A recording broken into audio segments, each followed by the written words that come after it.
Hello, আপনারা সবাই কেমন আছেন? আশা করি সবাই ভালো আছেন। তো আজকে আমি বাঁধাকপি দিয়ে সবজি বানাবো। তো অনেকেই বাঁধাকপি পছন্দ করে, আবার অনেকেই বাঁধাকপি পছন্দ করেন না। তো তাদের জন্য বলবো যারা করেন না, এভাবে একবার বানিয়ে দেখুন। যারা পছন্দ করেন না তারাও কিন্তু আঙুল চেটে খাবে। তাহলে দেরি না করে শুরু করা যাক। তো দেখুন এখানে আমি একটা বাঁধাকপি নিয়ে নিয়েছি, আর বাঁধাকপিটাকে এভাবে আমি উপর থেকে ছড়িয়ে নেব এভাবে। উপরের এরকম শক্তগুলো আমি ছড়িয়ে নেব। তারপর বাঁধাকপিটাকে আমি নিয়ে নিয়েছি। এরপর এটাকে আমি ছুরি দিয়ে ছোট্ট ছোট্ট কেটে নেব। তো আপনারা চাইলে এটা কিন্তু বটিন দিয়েও কেটে নিতে পারেন। তো দেখুন এভাবে কাটছি আমি, এভাবে কিন্তু কেটে নেবেন। তো বাঁধাকপিটা খুবই ছোট ছোট কাটলে খুবই ভালো হয়। তো আমি এরকমভাবেই কেটে নিচ্ছি। তো দেখুন এরপরে আমার কিন্তু সব কাটা হয়ে গেছে। এবার বাঁধাকপিটাকে আমি জল দিয়ে ভালো করে ধুয়ে নেব। তো এভাবে একটু জল দিয়ে একটু বেশিক্ষণ হাত দিয়ে এরকমভাবে চেপে চেপে বাঁধাকপিটাকে ধুয়ে নেবেন। তারপরে বাঁধাকপিটাকে সেদ্ধ করতে হবে। তো কড়াইয়ে লবণ দিয়ে জলটাকে হালকা জল দিয়ে গরম করে নেবেন। তারপরে বাঁধাকপি কেটে রাখা তো দিয়ে দিবেন এভাবে। তারপরে দিয়ে নিয়ে ভালো করে লবণটার সাথে মিশিয়ে ঢাকনা দিয়ে রেখে দেবেন। তো এরপরে আমাকে আলু লাগবে। তো আমি এরকম মিডিয়াম সাইজের 3টে আলু নিয়ে নিয়েছি, আর আলুগুলোকে এভাবে আমি ছোট ছোট্ট করে কেটে নেব। তো আলুগুলো আপনারা আপনাদের সাইজ মতো কেটে নিতে পারেন। আমি এখানে ছোট ছোট করে কেটে নিয়েছি। তারপরে আলুগুলোকেও কিন্তু আমি এভাবে কেটে আমি জল দিয়ে আলুগুলোকেও ভালো করে ধুয়ে নেব। তো এরপর আলুগুলো হয়ে গেল। এরপর আমাকে 2 চামচ পোস্ত নিলাম, চামচ। এরপরে আমি এখানে নিয়ে নেব সর্ষে 2 চামচ। তো এখানে কালো সর্ষে বা সাদা সর্ষে আপনারা যা পছন্দ আপনারা নিয়ে নিতে পারেন। সেক্ষেত্রে আমি কালো সর্ষে নিয়ে নিয়েছি। এরপর আমি হালকা জল দিয়ে এগুলোকে আমি ভিজিয়ে রাখবো। তো দেখুন এভাবে আমার ভেজানো হয়ে গেছে। 10 মিনিট রাখলেই হবে।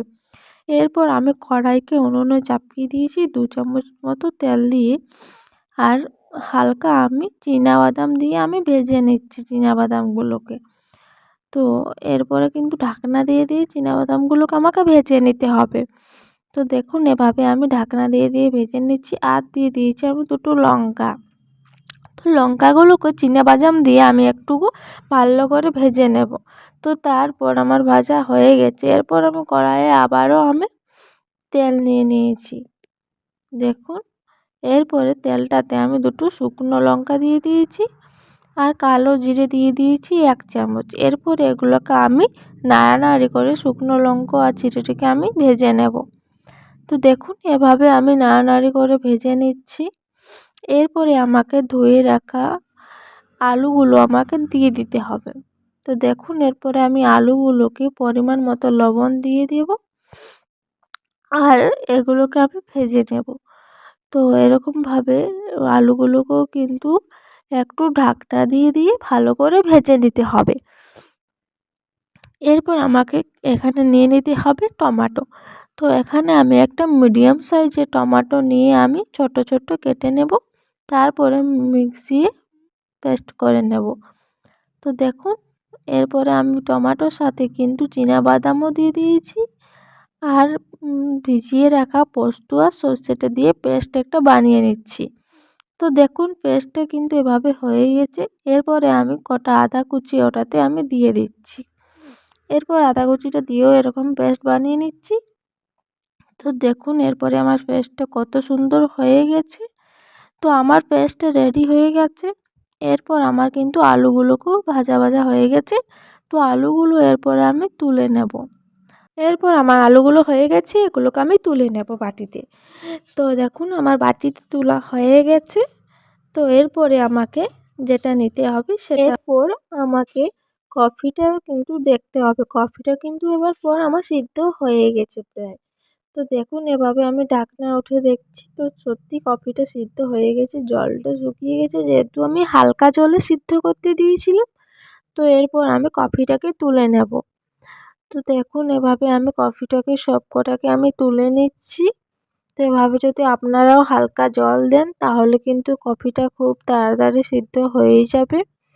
আর এরপরে কফিটাতে আমি পেস্ট করা আটা পোস্তর যে পেস্টটা বানিয়ে রেখেছি সেটা আমি পেস্টটা দিয়ে দিলাম। এরপরে 2 চামচ আমি টক দই দিয়ে এভাবে ভালো করে হাতের সাথে মিশিয়ে আমি দিয়ে রেখে দিলাম। এরপরে আমি দিয়ে দিচ্ছি কাশ্মীরি রেড চিলি আর হলুদ গুঁড়ো। এরপরে আমি আগে থেকে আমি এরকম মটর আমি ছড়িয়ে রেখেছি সেগুলোকেও দিয়ে দিচ্ছি আর দিয়ে দিচ্ছি পরিমাণ মতো ধনে গুঁড়ো আর 1/2 চামচ জিরে গুঁড়ো। তো এরপরে আমাকে এগুলোকে সবকটা দেওয়া হয়ে গেছে। এরপরে আমি ভালো করে কিন্তু হাত দিয়ে এভাবে মেখে নেব। তো দেখুন আমি সবকটা উপকরণ নিয়ে কিন্তু এভাবে হাত দিয়ে মেখে নিচ্ছি। এরপরে 10 মিনিট রেখে দেবো আমি। এরপর আমি চলে এসেছি কড়াই উনুনে চাপিয়ে দিয়েছি। এখানে আমি কিছুটা পরিমাণ আমি সর্ষের তেল নিয়ে নিয়েছি। আর এখানে সর্ষের তেলটাকে আমাকে এরপরে গরম করে নিতে হবে। এবারে আমি গোটা জিরে 1 চামচ দিয়ে ভেজে নিয়েছি তেলটাকে। এরপরে তেলের মধ্যে আমি সবজিগুলো সবকটা আমি দিয়ে দিচ্ছি। এরপরে দেখুন সবকটা দিয়ে আমি এখন নাড়ানাড়ি করে নিচ্ছি। এরপরে একটুকু ভালো করে নাড়ানাড়ি করে মিশিয়ে নেবেন। এরপরে দেখুন আমার ভাজা ভাজা যখন দেখবেন হয়ে গেছে তেল ছাড়ছে কফির মধ্যে, তো তখন জানবেন যে এটা ভাজা ভাজা হয়ে এসেছে। এরপরে যে দেখবেন যে তেল ছেড়ে গেছে এরপরে পরিমাণ মতো হালকা জল দিয়ে দেবেন একটু ভালোভাবে আরও সিদ্ধ হওয়ার জন্য মশলাগুলোর সাথে। তো দেখুন এভাবে আমি 1 বাটি জল নিয়ে নিয়েছি। এখানে বেশি জল দেওয়ার দরকার নেই। 1 বাটি জল দিয়ে কিন্তু এটাকে ঢাকনা দিয়ে আমি রেখে দেব।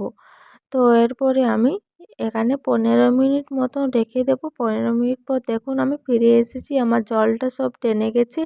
এরপরে ওপর থেকে ধনেপাতা কুচি আমি দিয়ে দিলাম। আর দিয়ে দিলাম আমি 1 চামচ সর্ষের তেল দিয়ে ভালো করে এভাবে আমি মেখে নিলাম। তো ফাইনালি আমার হয়ে গেছে। তো আপনাদের কেমন লেগেছে এই কফি সবজিটা যদি ভালো লেগে থাকে তো অবশ্যই একটা লাইক করে দিবেন আর কমেন্টে বলতে ভুলে যাবেন না। আর এরকমভাবে কফি বানানোর একবার অনুরোধ রইলো, একবার এরকম বানিয়ে